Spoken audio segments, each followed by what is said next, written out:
सेविका मदतनीस भगिनींनो, मी तुमची वसीमाताई तुमच्या हक्काच्या यूट्यूब चॅनल वसीमा काजी नवीन घडामोडी, नवीन आणि सत्य माहिती आणि थेट तुमच्या घरापर्यंत येत असते. तर तायांनो, जास्तीत जास्त ह्या चॅनलला सबस्क्राईब करा. खूप आपलं कुटुंब वाढत आहे, मला तुमचं प्रेम भेटत आहे आणि दिवसेंदिवस आपलं हे कुटुंब आपल्याला मोठं करायचं आहे. हे आपलं एक प्रेमाचं कुटुंब आहे, माणुसकीचं घर आहे आणि याचे आपण खूप जण सभासद आहोत, बरोबर आहे ना. तर ज्या नवीन भगिनी आल्यात बघा, बाजूला सबस्क्राईबचं बटन आहे, ते दाबा. व्हिडिओ शेवटपर्यंत बघत जा. व्हिडिओ आवडल्यास तुम्हाला शेअर करत जा, लाईक करत जा आणि तुमचे जे माझ्यासाठी विचार असतात, माझ्यासाठी काय तुम्ही विचार मनात रोखलेले ते रोखू नका, कमेंटमध्ये लिहा, मला आवडेल. कारण आपण भगिनी एकमेकांनाच बोलणार. कुणाला बोलणार? मी असं कधीच बोलणार नाही की तू अशी का बोललीस, तशी का बोललीस, तुझी मला गरज नाही आहे. मला सगळ्यांची गरज आहे. कुणाला तरी बोलतं माणूस आणि व्यक्ती तो आहे जो व्यक्त करतो आणि तुम्ही व्यक्त केलं तर मला का वाईट वाटणार? मी पण व्यक्त होते ना तुमच्यासमोर. तर तायांनो, असू द्या. कसं काय, केंद्राचं 2 महिन्याचं मानधन आलं, बरोबर.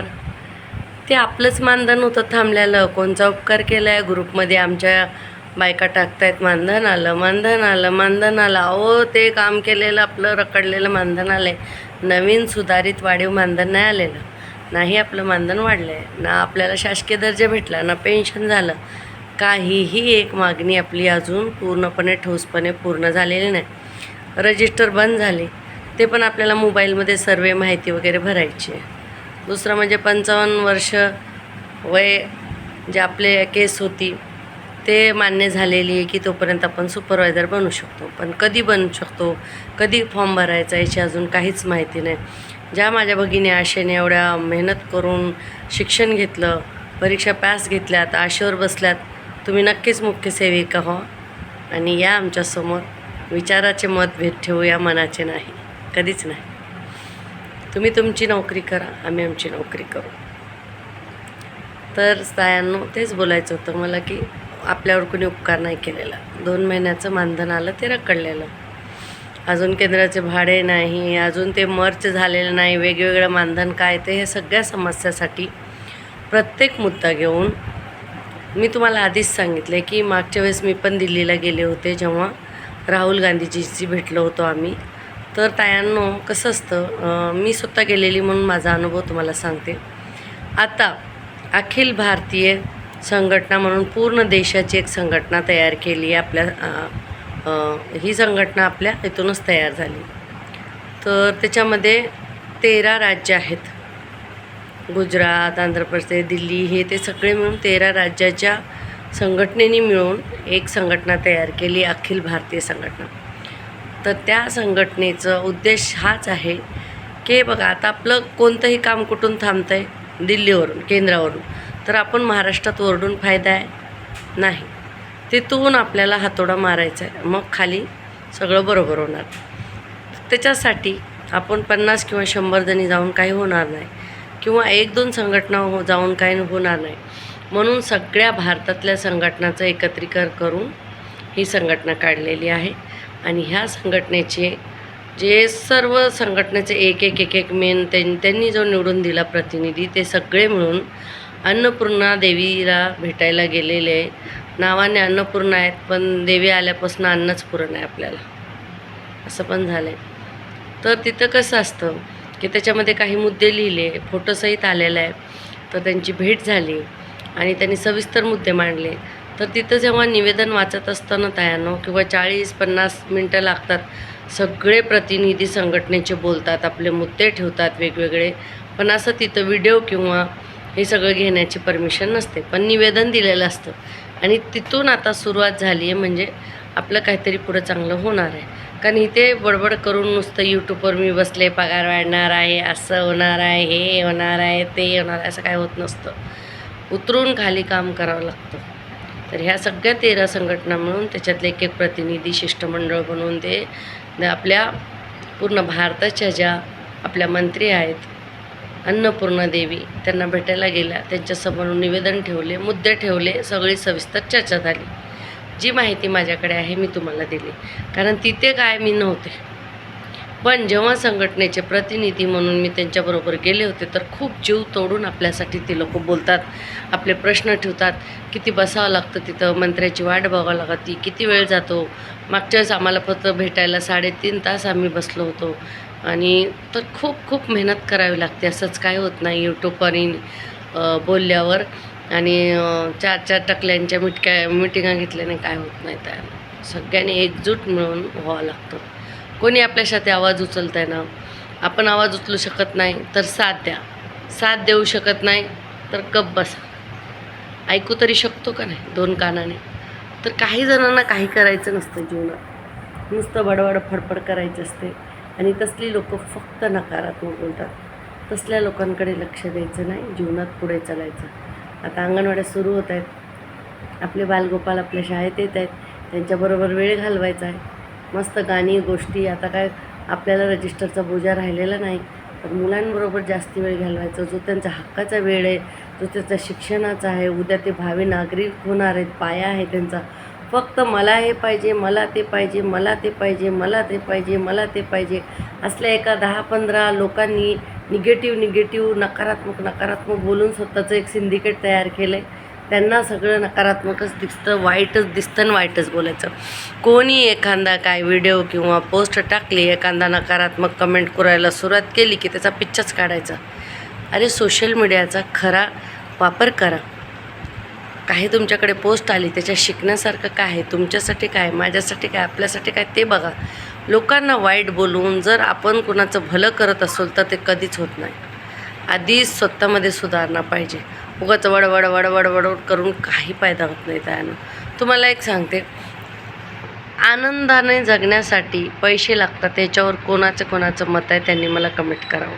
आणि आनंदाने जगणे आणि प्रेमाने जगणे हे फुकट आहे, त्याचे पण मत कोणाचे आहेत त्यांनी पण कमेंट करावं. आणि माझ्या मते आनंदाने जगायसाठी 1 रुपया लागत नाही, प्रेमाने जगण्यासाठी 1 रुपया लागत नाही. ते कसं, त्याचे उदाहरण देते. कधी तुम्हाला हसण्यासाठी पैसे द्यावे लागतात का? GST वगैरे काय भरावं लागतं का? मग हसा ना मोठमोठ्याने मुलांबरोबर. टाळ्या वाजवण्यासाठी काय पैसे आहेत का? नाही. खेळण्यासाठी, बागडण्यासाठी, गुणगुणाने के लिए काय पैसा आहे का? मग कशाला हसत नाही आपण? का मुलांबरोबर टाळ्या वाजवत नाही? का आनंदाने बागडत नाही? याचे काय पैसे नाही? आता मुंबईमध्ये खूप उकाडा चालला आहे, त्यानं अजून पाऊस आलेला नाही. 7 तारखेला पाऊस येत असतो. निसर्ग राजा का रुसला आहे तेच माहीत पडत नाही. खूप उकाडा आहे, एवढा जास्ती रात्र झोपा येत नाही तिकडे लोकांना, एवढी गरमी आहे आणि उकाडा आहे.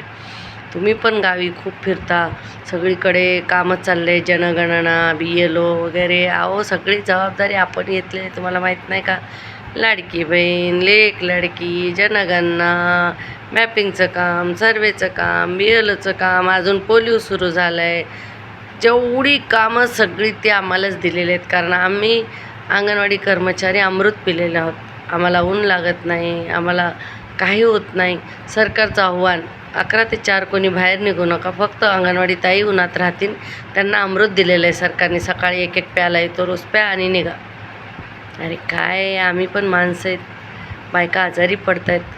कसले प्रश्न त्या जनगणनेला, कसली लोक येतात त्या BLOच्या मॅपिंगसाठी, आणि मानधन नाही वेळेवर, आणि काम सगळं वेळेवर पाहिजे. आणि कारवाई करू, मेमो देऊ, उभा करू, हे प्रश्न आहे ना जोक म्हणून घेता आहे. पोलिसांना तुमच्या घरी पाठवा म्हणायचं पोलिसांना, आणि 2-3 महिन्याचं मानधन पण घेऊन पाठवा लगेच. पोलिसाच्या हातचे पाकिटं पाठवा, मग आम्ही खाऊ पिऊ मज्जा करू. नाहीतर पोलीस आला घरी तर त्याला स्वयंपाक करायला लावून आम्ही बसून निवांत. असल्या सगळ्या मूलथापांना घाबरायचं नाही. आपल्याकडे वेळापत्रक आहे अंगणवाडीचं, मग त्या अंगणवाडीच्या वेळात अंगणवाडीचीच कामं करायची. जर त्या लाभार्थ्यांना नुकसान झालं तर याची नुकसान भरपाई कोण करणार, हा व्यवस्थित प्रश्न विचारायचा. आपलं वेळापत्रक काय आहे ते लिहिलेलं आहे, त्याच्यात आयुक्तालयाची सही आहे ते दाखवायचं. मला तर वाटतं आता चिपकावंच ते आपल्या पाठीवर, असं चिपकूनच घेऊन जावं की आम्ही इथे बिझी आहेत, इथे आम्हाला डिस्टर्ब करू नका म्हणून. आता असा एक बॅनर बनवायचा आपण आणि आपल्या गळ्यात बोट घालून जायचं, योजना बाह्य कामं इथं केली जात नाहीत. आता तेवढंच राहिलं, सगळं करून झालं. ह्यांचे मतदानच्या डिपार्टमेंटला स्वतःचे स्टाफ नाहीत, BLOच्या कामाला ह्यांना का स्वतःचे स्टाफ नेमून करत आहे. मंत्री वगैरे आले तर नुसतं ते गालीचे हातरायला आणि फुलं आणि हार आणायला ह्यांना पैसे आहेत. असल्या कामासाठी ह्यांनी स्वतंत्र स्टाफ ठेवावा, किती लोकांना रोजगार भेटेल. नाहीतर फुल दिवस आम्हाला अपॉइंटमेंट करून आम्हाला 50,000 पगार द्यावा. करू आम्ही, सगळं करतो, मग उठा ठेवा. आमच्या बायका काय हुशार आहेत तुम्हाला माहिती नाही. त्या अधिकाऱ्याला जेवढं ॲप चालवायला येत नाही, आमची बाई त्याला शिकवते बसून, सगळं येते. का तर तिला बोललेला असतो, तू लय हुशार आहे, लय शाणी आहे बाई, मी घेतो 5 लाख, तू घेते 13,000 आणि तू लय शाणी आहे, तू लय हुशार आहे. त्याला प्रश्न करा, मी हुशार आहे का तू हुशार आहे? तू 5 लाख घेऊन माझ्याकडून काम करून घेतो, तू हुशार आहे, तू कर, तू शिक आधी. मी तर अशीच बोलते, या एरियात या, सरळ मैदानात या, तिथे AC रूममध्ये बसून ऑफिसमध्ये नाटकं केली ना, मग वसीमा काय ती मी दाखवत असते. जाऊन यायचं, सरळ मैदानात यायचं. असेल अवकात तर भेट चौकात, नाहीतर चालणे, कोण घाबरत नाही. कोणी आपल्याला नोकरीवरून काढू शकत नाही. आपण अंगणवाडीच्या वेळेत अंगणवाडीत असल्यावर एवढं लक्षात ठेवा, अंगणवाडीची कामं केल्यावर. आता ते डबडं मोबाईल घेतलं, ते डबडं गळ्यात घातल्यावर वाजवावंच लागतं. मग त्याच्यात माहिती भरायची, जे काम आहे ते करायचं. रजिस्टर बंद झाली, मग माहिती कुठे आहे तुमची? मग ते रजिस्टर बंद झाली तर आपल्याला मोबाईलमध्ये माहिती भरावी लागेल का नाही? नुसतं वड वड वड वड, असं झालं तसं झालं, इकडं झालं तिकडं झालं, याचा काय फायदा नाही त्यानो. असल्या सगळ्या गोष्टींकडे लक्ष देऊ नका. आज एवढी गरमी होते, एवढा प्रॉब्लेम आला आहे का? झाडं तोडल्यात. मला हेच समजत नाही, प्रत्येक नेता मंडळी एवढी झाडं लावतात, कुठं झाडं जातात तेच समजत नाही. जेव्हा बघा तेव्हा झाडं लावतात, पाणी घालतात, झाडं लावतात, पाणी घालतात, आणि ती झाडं उगतच नाहीत का, मोठी होत नाहीत, काय होतं आहे ते? का झाडं जादूने गायब होतात तेच समजत नाही. झाडं तर दिसतच नाही. ग्लोबल वॉर्मिंग चाललं आहे सध्या. उन्हाळ्यात पावसाळ्यात उन्हाळा घुसला आहे आणि त्याच्यात आम्ही कामं करायची. आणि अंगणवाडीच्या वेळेत इलेक्शनवाले फोन करतात, परत ते जनगणनावाले फोन करतात. मध्येच कुणाचं तर माझं लाडक्या बहिणीचं पैसे नाही आले, कोणाचा तरी फोन येतो, लेक लाडकीचे पैसे नाही आले, ताई मातृवंदनाचं काय झालं, ताई खाऊ असा आला, ताई आम्हाला काय हे भेटलं नाही, आमच्या पोराला शिकवलं नाही. किती समस्या आहे रे बाबा, हे नन्हीसी जान पे. पण आम्हाला सवय झाली घ्यायची, ये बाई मला दे समस्या, तिला नको, तिला नको, ती मलाच दे सगळ्या.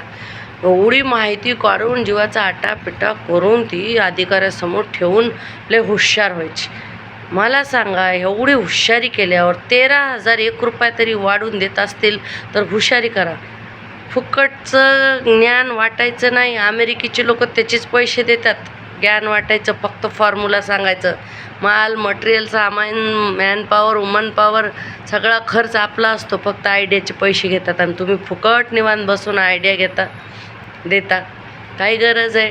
त्या सुपरवायझरला कामं करू द्या. प्रत्येक डिपार्टमेंटच्या लोकांना प्रत्येक डिपार्टमेंटचे, नाही मला सगळा एरिया माहिती आहे, माझ्याबरोबर चला. निघाली बाई लगा मला बघा. कशाला ग बाई, बस की अंगणवाडीत गपचूप, उन्हात फिरते, पोराबाळांचे तुझे हाल होतात, तू आजारी होते, तू गोळ्या खाते, तुला सनी तप आहे. आणि ग्रुपमध्ये पण किती निगेटिव्ह बोलतात, किती दिवसभर कच्च कच्च कच्च कच्च चालूच असतो. मला तर त्या बायका अजिबात आवडत नाही. सकाळी गुड मॉर्निंग, शुभविचार आणि सुविचार, आजचा दिवस खूप चांगला आहे, समुद्रासारखा, जा तू समुद्रात बुड. इथं लोकांना नको परेशान करू. ग्रुपमध्ये आम्ही काही नाही लिहिलं तरी गुड मॉर्निंग गुड नाईट होणारच आहे. ह्या ग्रुपमधील ह्या महिलांनी किती पैसे कमवले ह्या आठवड्यात, त्यांच्या मुलांचं शिक्षण कसं झालं, किती झालं, मुलं कशी शिकत आहेत, बायकांना रोजगार आहे का, मुलांच्या तब्येती कशा आहेत, याच्याविषयी कधीच कोणी ग्रुपमध्ये बोलत नाही. नुसतं नकारात्मक, असं झालं तसं झालं.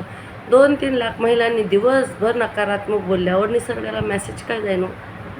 सकारात्मक बोलू शकत नाही का आपण? त्याला पैसे लागतात का? सकारात्मक बोलायला पैसे लागतात.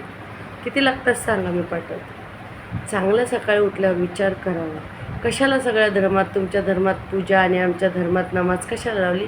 त्याच्यामध्ये सगळे सकारात्मक शब्द असतात बघा. नमाजमध्ये पण आम्ही देवाची स्तुती करतो आणि प्रार्थनेमध्ये पण तुम्ही देवाची स्तुती करतात आणि सगळ्या धर्मात देवाची स्तुतीच केली जाते आणि सकारात्मक बोललं जातं. कुठे कोणत्या आरतीत निगेटिव्ह शब्द आहे का नमाजमध्ये वगैरे बघा जरा. एखादा निगेटिव्ह शब्द शोधून मला दाखवा कोणीतरी कोणत्याही धर्माचा. मग काय ते देव एडे होते का देवाला मानणारी लोक एडे होती जे सकारात्मक बोलतात का आम्ही जास्त शाणे आलेलो आहेत. दिवसभर ग्रुपमध्ये बोलतात बायका. जर काय टेक्निकल प्रॉब्लेम झाला मॅडमला मेसेज टाकून गप बस ना बाई, दुसऱ्या दिवशी कर. सरकार कितीतरी पुढं चाललं आहे, त्यांचे तिजोऱ्या भरल्यात, त्यांना प्रमोशन, त्यांना ट्रॉफ्या, त्यांना वा आपण कामं केलेली. मग तू कशाला एवढी मरतेस ताई? घर बघ स्वतःचं, स्वतःकडे लक्ष दे, स्वतः वेळेवर जेव. हे 2-3 वाजलं की नाही टपरं गरम होतं, काहीतरी भाजी भाकरी गुंडाळीत चालली बाई. मग ते आपल्या स्वतःकडे लक्ष देऊ नको. हे न बोलवलं त्याने मानाने समानाने. तुलाच का बोलतात ग? अंगणवाडीलाच सगळी कामं का देतात? यांच्यासारखं काम कोणीच करत नाही आणि जर विरोध केला तर दुप्पटीनं बाया जाऊन जास्ती पुढं काम करतात. मग असल्या बायकांचं करायचं काय? आपल्याच बायकांचं खाली डोकं वरी पाय करावं असं वाटतंय मला. कारण काही ऐकतच नाहीत. एवढे रोग झालेला आहे हा समाजसेवेचा. आपली सेवाच करायचा विचार. रोग आहे त्यानं, रोग हा समाजसेवा खरंच रोग आहे. त्याच्यावर थोडंसं लक्ष केंद्रित करून स्वतःच्या जीवनात 2 पैसा कसा येईल, आपल्या मुलाबाळांचं शिक्षण कसं होईल ह्याच्याकडे लक्ष द्यायला शिका. जीवन खूप अनमोल आहे, जगायचं. आणि ज्या महिला झाडांच्या सानिध्यात राहतात ना त्या खूप सकारात्मक असतात, चांगलं बोलतात. माणसं आणि झाडं ह्याच्या सानिध्यात राहा. मोबाईलमध्ये तिनं काय टेटस लावलं, तिचा टेटस बघायचा, मग शोधून 2 तास तिच्या टेटसला उत्तर देईल असं शोधून काढून लिहिलेलं तिला टेटस ठेवायचा आणि तिनं बघत नाही तोपर्यंत टेन्शन. मग बघितलं की हा झाला, घेतला बदला. अरे काय चाललं आहे आणि काय नाही. दिवसभरातून काम किती करतो आपण याच्याकडे लक्ष द्या. स्वतःची काळजी किती घेतो, आपल्या मुलांची काळजी किती घेतो, नकारात्मक किती टक्के बोलतो आपण दिवसातून, आपण किती कंप्लेंट बॉक्स झालेले आहेत. नुसतं आपल्याकडे तक्रारी. आधी त्या प्रत्येक डिपार्टमेंटने तक्रारी बॉक्स लावला होता. आता मी पण एक तक्रारी बॉक्स इथे यूट्यूबवर लावते. माझ्या भगिनींच्या तक्रारी टाका त्याच्यात दिवसभर. हे बघा, सरकारला करायचं असलं तर कोणी काय हात धरला आहे का, पेन धरला आहे? एका मिनटात सगळे डिसिजन घेऊ शकतो. केंद्रापासून राज्यापर्यंत गावापर्यंत त्यांचंच आहे सगळं. मग त्यांना कोणी हात धरला आहे नाही. संघटना मॅनेज होते, हे असं होतं ते असं होतं. मग सरकार संघटनेला घाबरतं, मग आपण पण घाबरायला पाहिजे ना. माझं म्हणणं तुम्हाला काही दुखवायचं नाही तायानं, पण जरा सत्य परिस्थितीवर जात जा. नेहमी भावनात्मक होऊन चालत नाही. हे जीवन आहे. जीवन जगण्यासाठी आपल्याला बोलतात ना प्रॅक्टिकल व्हावं लागतं. आजकाल खूप जग पुढं गेलेलं आहे. किती पुढं गेलेलं आहे ते तुम्हाला पण माहिती आहे. आजकालची लहान मुलं पटापटा उत्तरं देतात. काही ऐकून घेत नाहीत का? ते शिकलेत. आई म्हणते मोबाईलवर बाबाला, कुठं आहेस ग तू? मी घरी आहे. आणि ती शेजाऱ्याच्या घरात असते. मग ते मूल काय शिकतं खोटं बोलायला? माझ्या अंगणातली पोरणं पटापट काय बोललं की लगेच टीचर कितना झूठ बोल रहे आप, इधर बैठे आप क्यों बोल रहे उधर आहे. पट बोलतात मुलं. त्या मुलाकडून निरागस मुलांकडून शिकायचं जीवन कसं जगायचं, कसं राहायचं. अहो आपण काय त्या मुलांना शिकवायला न द्यायला जातं, तेच आपल्याला कितीतरी शिकवतात. शिळी भाजी भाकरी आणणारी मुलं आहेत आपल्याकडे, फाटक्या चड्ड्या घालून येणारी पोरं आहेत आपल्याकडे, काही वस्तू एक हातात नसताना हसरा चेहरा घेऊन येणारी बाळं आहेत आपल्याकडे.